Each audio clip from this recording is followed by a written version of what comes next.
Donc, probablement que ça peut paraître complexe, compliqué ce que je dis. Peut-être. Maintenant, je vais le ramener un peu plus terre à terre.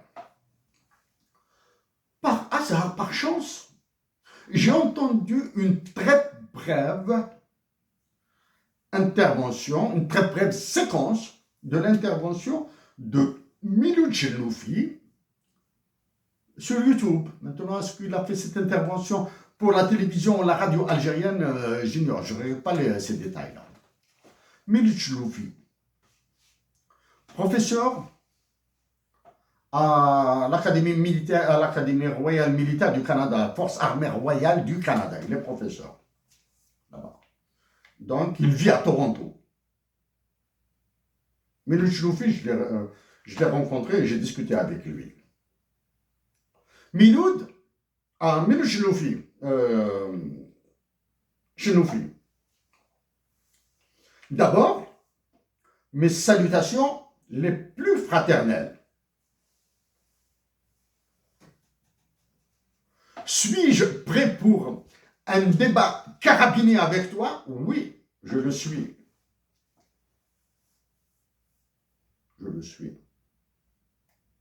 Pour un débat ultra carabiné, je le suis. Que ce soit à Montréal ou à Toronto, je viendrai là où tu veux. Du moins, venir à Montréal, ce serait mieux. Que je vienne à Toronto, ça ne me dérangerait pas du tout de venir à Toronto. Faire un débat carabiné avec toi. Dans quelles conditions nous nous sommes rencontrés? C'était lors de l'une de tes conférences à la Place des Arts à Montréal. L'année 2013, 2014, je ne me souviens plus, en tout cas ça remonte à une dizaine d'années. Je l'ai dit à plusieurs reprises et je le redis maintenant. Ta conférence sur la guerre de libération algérienne fait partie du top 5 des plus belles conférences à lesquelles j'ai assisté en Amérique du Nord. Okay. Elle fait partie du top 5. Maintenant, je la mets au même niveau que l'intervention de Dahou Djabel à la chaire Raoul Dandurand de l'UQAM, après toi, sur la guerre et révolution algérienne. Ta conférence sur la guerre de libération nationale que tu as donnée en 2013-2014 a été un chef-d'œuvre pour moi. Chef-d'œuvre en étant froid. Chef-d'œuvre universitaire, académique. Elle portait comme titre essentiellement les mots suivants. Dans le titre, il y avait essentiellement les mots suivants. La guerre de libération nationale algérienne entre l'éthique de la conviction et de la responsabilité. Donc, c'est très philosophique. Hein. C'est-à-dire, en allant sur un sujet, aborder la guerre de libération nationale avec un fond, avec une approche philosophique, c'est-à-dire, on y va là, hein, on y va vers les boyaux, vers le noyau. Donc, l'éthique de la conviction et de la responsabilité. Top, top. J'ajoute à cette conférence, bien sûr, l'intervention de Dahou Djabel à la conférence sur les guerres de libération nationale et l'exemple algérien qui a été fait à l'Université du Québec à Montréal par la chaire Raoul Dandurand. J'ai assisté, c'était top. Hein, j'ai vu, il y avait des professeurs d'histoire américains. Peut-être qu'il y avait une dizaine, une douzaine de conférenciers, peut-être une dizaine de présents, c'est plus des universitaires ou comme ça, là, dans une petite salle, hein, et j'étais là-bas. J'ai assisté à une partie, pas à tout, à une partie. Donc, il y a ta conférence Miloud, c'est du top, hein. C'est vraiment du top. D'un point de vue académique, hein, d'un point de vue universitaire, pas un truc... ben, bien sûr qu'il y a du sentiment, Miloud, hein. Donc, Dahoud Jalbel, j'ai assisté à une conférence privée à l'Université de Montréal, non publique. J'étais introduit par deux professeurs qui m'ont introduit, ils m'ont pris avec eux. Conférence, il y avait une vingtaine de personnes dans une assez grande salle d'un bloc administratif de l'Université de Montréal. C'était sur l'initiative Obori, One Belt, One Road Initiative. Le conférencier était un Américain d'origine française. C'était immense. Là, c'est là où on voyait l'Algérie. Donc, ça, c'est la troisième conférence. Quatrième conférence, c'était au siège de l'Organisation de l'aviation civile internationale à Montréal. C'est de l'organisation, au siège. Hein. J'ai manœuvré, au lieu de payer 500 $, j'ai payé 5 ou 10 $, quelque chose comme ça. Au lieu de payer 500 $, j'ai payé 5 ou 10 $, comme ça, j'ai assisté une journée. Il y a une autre série de conférences, parmi lesquelles je cite comme ça, de tête, Éric Pinault, le professeur Éric Pinault, docteur en économie et en sociologie à l'UQAM, il est professeur à l'UQAM.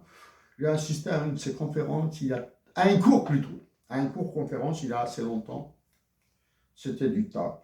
C'était du top.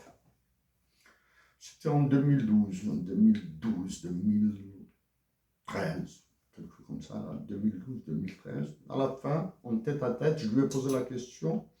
En 2012, je l'appelais Eric. Eric, s'il te plaît, est-ce qu'il y a une guerre des monnaies maintenant, en 2012? Il a fait ça. Il s'est gratté la tête, il a tiré les cheveux. Connaissez mon nom, shérif? Est-ce qu'on pourra parler après de ça?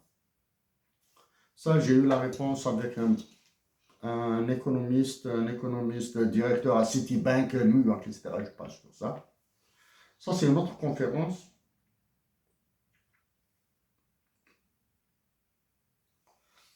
Il y a d'autres conférences comme ça à Toronto. Donc, Miloud Chiloufi à Toronto, j'ai assisté à 2 conférences à Toronto.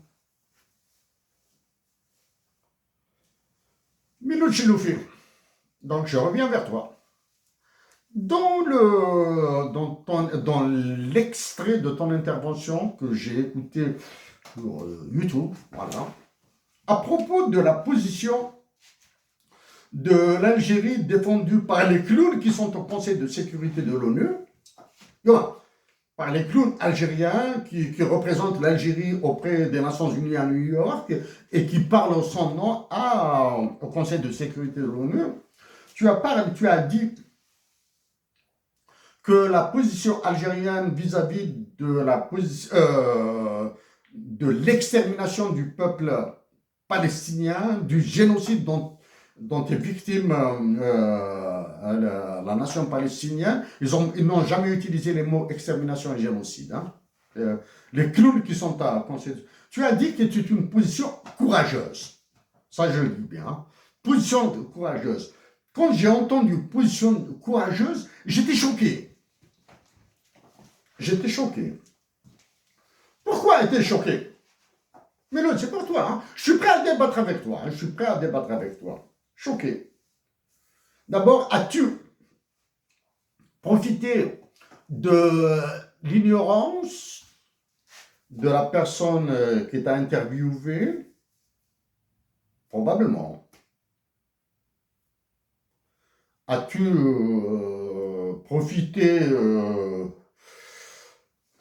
du caractère généraliste de ton affirmation? La position de l'Algérie est une position courageuse, j'ignore.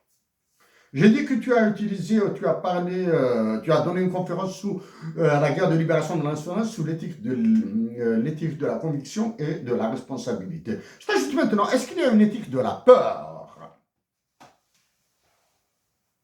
As-tu peur? As-tu parlé sous l'éthique de la peur de déplaire aux généraux algériens qui pourraient t'envoyer en prison immédiatement? Il est presto, hein, s'il est dit, hein, t'envoie en prison immédiatement. D'accord?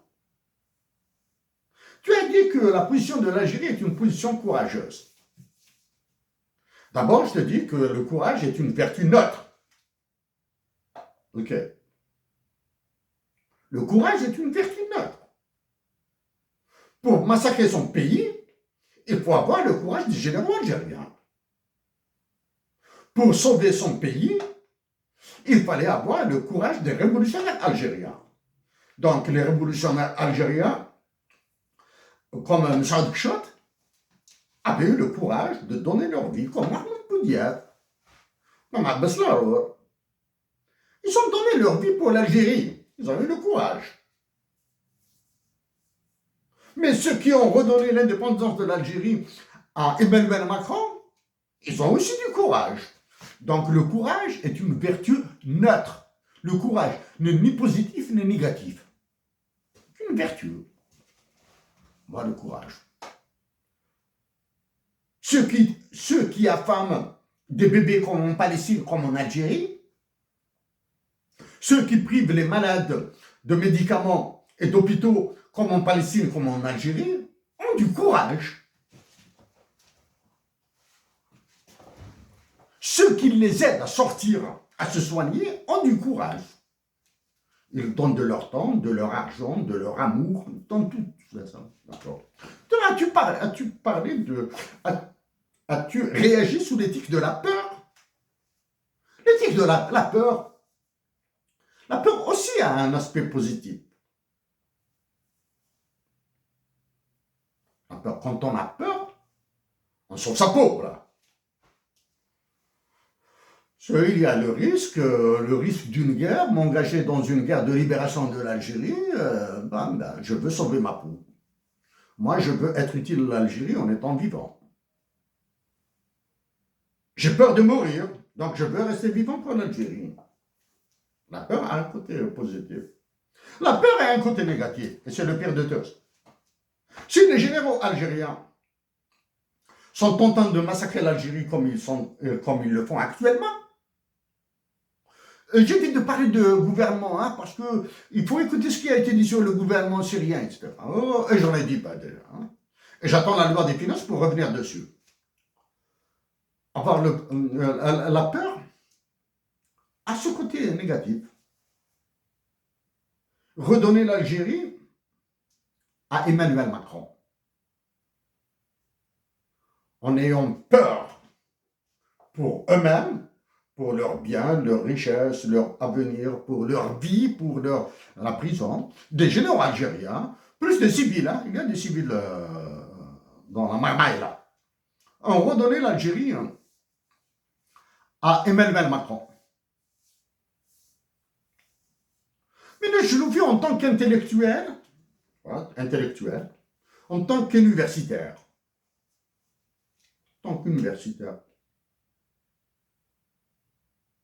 As-tu rendu service à la nation algérienne en utilisant les mots que je viens de citer? La position de l'Algérie vis-à-vis de la cause palestinienne est courageuse. Ouais. Ma position vis-à-vis du mouvement dévastateur du Hirak et des généraux algériens est-elle courageuse? Je te laisse le soin de la qualifier, en te rappelant que le courage est une vertu neutre. Okay. Je me fie de quoi a besoin notre patrie maintenant?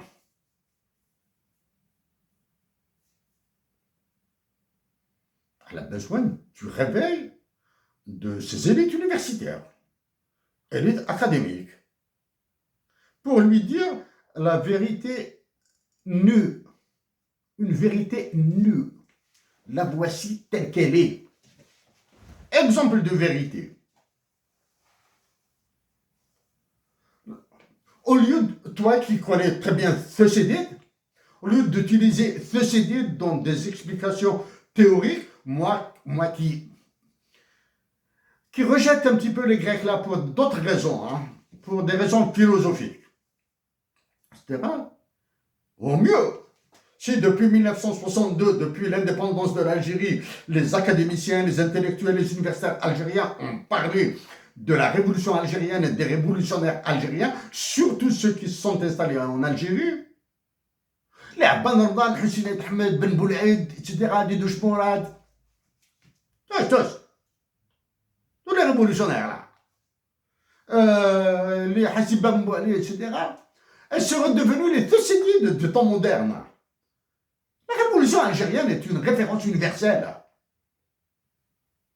Et la révolution algérienne est valable, urbi et orbi.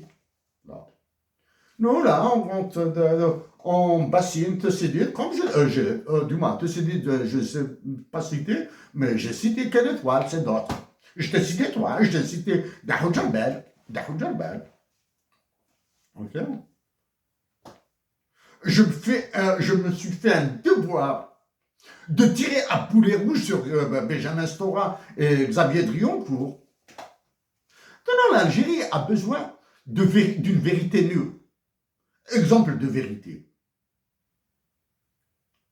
Les Algériens doivent reposséder leur patrie. Ils doivent reposséder leur patrie. Ça, c'est la première. 2, ils doivent se battre pour les droits de l'homme et de la démocratie d'abord. Voici les 3. Si tu ne possèdes pas ta patrie, tu ne peux pas aller plus loin là, pour les droits de l'homme et la démocratie. Il faut dire aux Algériens là qu'ils doivent résister et qu'ils doivent se remettre au travail. L'Algérien est improductif. Il faut le dire. Mais la stérilité de la production algérienne est due justement aux dictatures militaires et à la conciergerie qu'ont constitué la présidence de la République. Toutes les présidences de la République.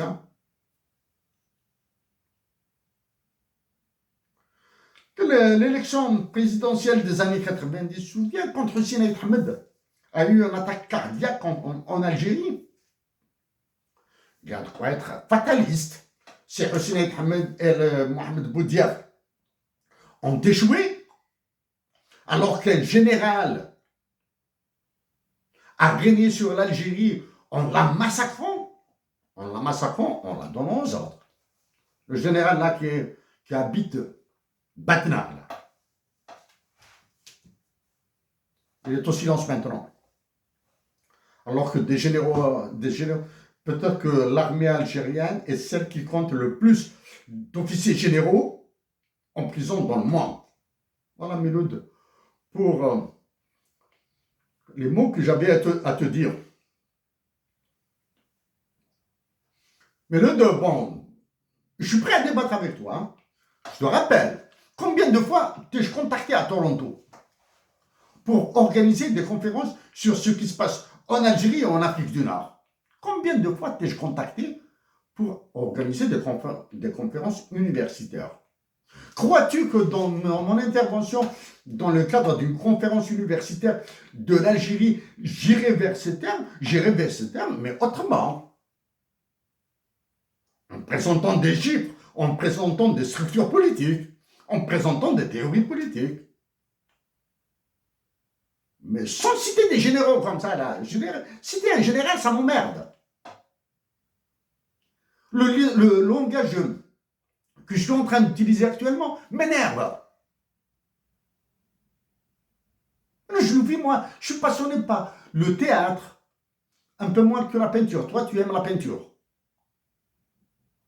Je suis intéressé par le théâtre engagé, par la littérature qui fait mal, qui donne des mots de tête. Je suis passionné par les mathématiques, pas par cette connerie-là. Je suis en train train de perdre mon temps là, hein, à parler comme ça là. Dis-moi, perdre mon temps, non. Dis-moi, j'espère faire gagner du temps aux Algériens, même si je perds le mien. Mais maintenant, dans cette dernière partie,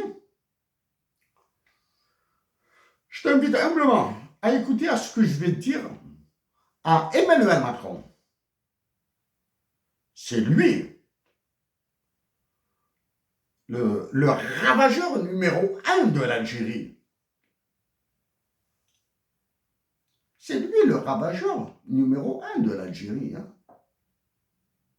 Ceux qui sont à Alger, là, ils ne sont que des instruments.